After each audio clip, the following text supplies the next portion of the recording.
Example 1.30, if f such that r to r is defined by f of x is equal to 2x minus 3, prove that f is bijection and find its inverse.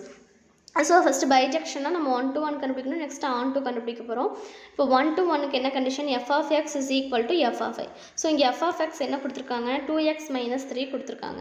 இப்போது எக்ஸுக்கு பதிலாக தான் இங்கே y போட்டிருக்கேன். அப்போ வந்துட்டு 2xக்கு பதிலாக 2y போட்டு சப்ஸ்டிட்யூட் பண்ணணும். So 2x minus 3 is equal to 2y minus 3. சரிங்களா, எஃப் ஆஃப் ஐயோட வேல்யூ இது. இப்போது -3 and -3 கேன்சல் ஆகிடும். ரிமைனிங் என்ன இருக்கும், 2x is equal to 2y இருக்கும். ஸோ இங்கே 2 and 2 get cancel, remaining x is equal to y. இப்போ நம்ம f of x is equal to f of yன்னு எடுத்தோம்னா நம்மளுக்கு என்ன ஆன்சர், சாரி என்ன வரணும்னா x is equal to yன்னு வரணும். அப்படி வந்தால் தான் அது 1 to 1 ஃபங்க்ஷன். ஸோ நம்மளுக்கு வந்துருச்சு. ஸோ இது வந்து f is 1 to 1. Next on to function பார்க்கலாம். ஸோ ஆன் டு ஃபங்க்ஷன் பார்க்கும்போது நம்மளுக்கு வந்து r to rன்னு கொடுத்துட்டாங்க. அப்போ என்ன அர்த்தம் அப்படின்னா எக்ஸும் x belongs to r, then y also belongs to r. So இதுதான் கொடுத்துருக்காங்க. இப்போ வந்து எக்ஸ் இஸ் ஈக்குவல், ஃபஸ்ட்டு வந்துட்டு எஃப் ஆஃப் எக்ஸ் வந்து என்ன கொடுத்தாங்க அப்படின்னா 2x minus 3 அப்படின்னு கொடுத்தாங்க. ஸோ இந்த எஃப் ஆஃப் எக்ஸுக்கு பதிலாக நான் y போட்டிருக்கேன். அப்போ எப்படி ஆகும், y is equal to 2x minus 3. So இப்போ வந்து x is equal to கொண்டு வந்தோம்னு வச்சுக்கோங்களேன். இப்போ y இருக்குது. ஸோ இங்கே -3 இருக்குது. அப்போ y plus 3 which is equal to 2x. So இந்த எக்ஸை மட்டும் வச்சுட்டு கீழே 2 கொண்டு வந்தோம்னா அப்போ என்ன கிடைக்கும் நம்மளுக்கு, x is equal to y plus 3/2ன்னு கிடைக்கும். சரிங்களா, அதான் நான் ஸ்டார்டிங் எழுதியிருக்கேன். So y plus 3/2. இப்போது f of x நம்மளுக்கு என்ன வேல்யூ அப்படின்னா கொஷின்லேயே என்ன கொடுத்தாங்க, 2x minus 3ன்னு கொடுத்துட்டாங்க. ஸோ இந்த எக்ஸுக்கு பதிலாக நம்ம என்ன கண்டுபிடிச்சிருக்கோம், y plus 3/2 கண்டுபிடிச்சிருக்கோம். ஸோ அதை போடுவோம். ஸோ அப்படி போடும்போது நம்மளுக்கு வந்து இந்த 2 and 2 கேன்சல் ஆகிடும். ரிமைனிங் என்ன இருக்கும், y plus 3 minus 3ன்னு இருக்குமா. ஸோ +3 -3 கேன்சல் ஆகிடும். ரிமைனிங் என்ன இருக்கும், இங்கே y மட்டும்தான் இருக்கும். ஸோ நம்மளுக்கு வந்துட்டு f of x which is equal to yன்னு கிடச்சிருக்கு. ஸோ இப்படி வந்தாலும் நம்மளுக்கு ஆன் டு ஃபங்க்ஷன் தான். சரிங்களா, இப்போ வந்து ஏரோ டயக்ராம் போட்டு காமிச்சோம்னா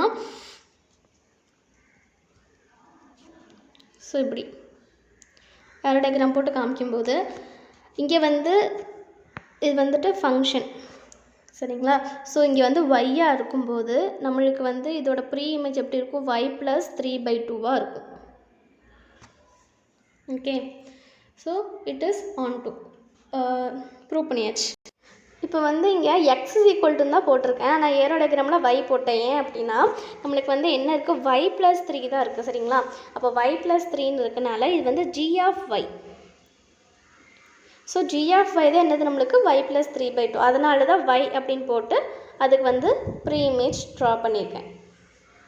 இப்போது இன்வர்ஸ். இப்போ இன்வர்ஸ்னால் நம்மளுக்கு என்னதுன்னா நம்ம என்ன கண்டுபிடிச்சோமோ அந்த ஆன்சர் தான். ஸோ இந்த ஆன்சர் தான் நம்மளுக்கு இன்வர்ஸ். ஸோ இது எப்படி எழுதுவாங்க அப்படின்னா இன்வர்ஸில் f inverse x is equal to x plus 3/2. இதே நம்ம yக்கு எழுதும்போது ஜஸ்ட் y மட்டும் xக்கு பதிலாக மாற்றி எழுதணும். So y plus 3/2. ஸோ இதுதான் நம்மளுக்கு இன்வர்ஸ். நெக்ஸ்ட் இது வந்து மெத்தட் 1. ஸோ மெத்தட் 2 பார்க்கும்போது f of x is equal to 2x minus 3. இது ஆல்ரெடி நம்மளுக்கு கொஷின்லேயே கொடுத்துட்டாங்க. இப்போ எஃப் ஆஃப் எக்ஸ்க்கு பதிலாக y எடுப்போம். y is equal to 2x minus 3. So இங்கே என்ன பண்ணுறோம் அப்படின்னா எக்ஸை வச்சுட்டு x is equal to கண்டுபிடிக்க போகிறோம். அப்போ எப்படி போடலாம், இங்கே y minus 3ன்னு இருக்கா. ஸோ y, ஸோ இந்த சைடு வந்தால் +3. So +3 divided by which is equal to 2xன்னு இருக்குது. அப்போது இந்த இது மல்டிப்பிளில் இருக்கும்போது டினாமினேட்டரில் வந்துடும். அப்போ 2ன்னு வந்துடும். அப்போ இது வந்து எப்படி ஆகிடும், நம்மளுக்கு எக்ஸ்ன்னு ஆகிடும். So x is equal to y plus 3/2. So நான் ஆல்ரெடி சொன்ன மாதிரி ஸோ இங்கே yன்னு இருக்கு இல்லையா, y plus 3/2ன்னு இருக்கனால இது வந்து g of y. சரிங்களா, இப்போது f composite g of y-யும் next g composite f of y-யும் கண்டுபிடிக்க போகிறோம். ஸோ இப்போ இதில் பார்த்தோம் அப்படின்னா f composite g அப்படின்னு என்ன அர்த்தம்னா f of g of yன்னு அர்த்தம். ஸோ g of y நம்ம என்ன கண்டுபிடிச்சிருக்கோம், y plus 3/2ன்னு கண்டுபிடிச்சிருக்கோம். இப்போ இதில் வந்து கண்டுபிடிச்சாச்சு. இப்போ f ஆஃப்னு இருக்குது. சரிங்களா, அப்போது என்ன அர்த்தம், இங்கே வந்து x அப்படிங்கிற வேல்யூ இருக்குதுன்னு அர்த்தம். சரிங்களா, f of xக்கு பதிலாக தான் என்ன இருக்குது, x இருக்க இடத்துல y plus 3/2ன்னு இருக்குது. அப்போது f of x நம்மளுக்கு என்ன வேல்யூ கொடுத்தாங்க, 2x minus 3. ஸோ நான் என்ன சொன்னேன், இங்கே x அப்படின்னு இருக்க இடத்துல தான் y plus 3/2ன்னு இருக்குது. அப்போது இங்கேயும் xக்கு பதிலாக இந்த y plus 3/2 சப்ஸ்டியூட் பண்ணுவோம். ஸோ அப்படி பண்ணும்போது நம்மளுக்கு வந்து இதுதான் வேல்யூ சரிங்களா. எஃப் ஆஃப் எக்ஸ் வந்து இதுதான் வேல்யூ. ஸோ இங்கே வந்துட்டு எஃப் ஆஃப் எக்ஸ் இருக்கிறதா கன்சிடர் பண்ணிக்கணும். இந்த எக்ஸ் இருக்க இடத்துல y + 3/2 இருக்குது. அப்போ 2 × எக்ஸ் வந்து என்னது நம்மளுக்கு y + 3/2 -3 சரிங்களா. இது அப்படியே எழுதிடணும். இப்போ வந்து 2 1 2 கெட் கேன்சல், +3 -3 கெட் கேன்சல். அப்போ நம்மளுக்கு என்ன கிடைக்கும், yன்னு கிடைக்கும். J composite F. So J composite F கண்டுபிடிக்கும் போது நம்ம எப்படி போடுவோம்னா g ஆஃப் எஃப் ஆஃப் எக்ஸ்னு போடுவோம். ஸோ நம்மளுக்கு எஃப் ஆஃப் எக்ஸ் ஆல்ரெடி என்ன கொடுத்துருக்காங்க, 2x - 3ன்னு கொடுத்துட்டாங்க. இப்போது g ஆஃப் 2x - 3னா எப்படி இருக்குன்னா, g ஆஃப் y இருக்கிற பிளேஸில் தான் 2x - 3 இருக்குது. நம்ம g ஆஃப் y என்ன கண்டுபிடிச்சோம் அப்படின்னா y + 3/2ன்னு கண்டுபிடிச்சோம் சரிங்களா. இப்போது ஸோ இந்த y இருக்க இடத்துல 2x - 3க்கு போட்டாச்சு, அதாவது y இருக்க இடத்துல போட்டாச்சு. நெக்ஸ்ட்டு +3 டிவைடட் பை என்ன இருக்குது, நம்மள என்ன கண்டுபிடிச்சிருக்கோம் 2ன்னு. ஸோ அதையும் போட்டுரும். ஸோ இந்த 2 and 2 get cancel, +3 -3 get cancel. So remaining நம்மளுக்கு என்ன இருக்குது, எக்ஸ் மட்டும்தான் இருக்குது. ஸோ இப்போ இதில் பார்த்தோம் அப்படின்னா y எடுக்கும்போது நம்மளுக்கு F composite of g of y எடுக்கும்போது நம்மளுக்கு yன்னு கிடச்சிருக்கு. ஸோ yன்னு கிடச்சிருக்கு. அதுமாதிரி எக்ஸ் இருக்கும்போது எக்ஸ்ன்னு கிடச்சிருக்கு.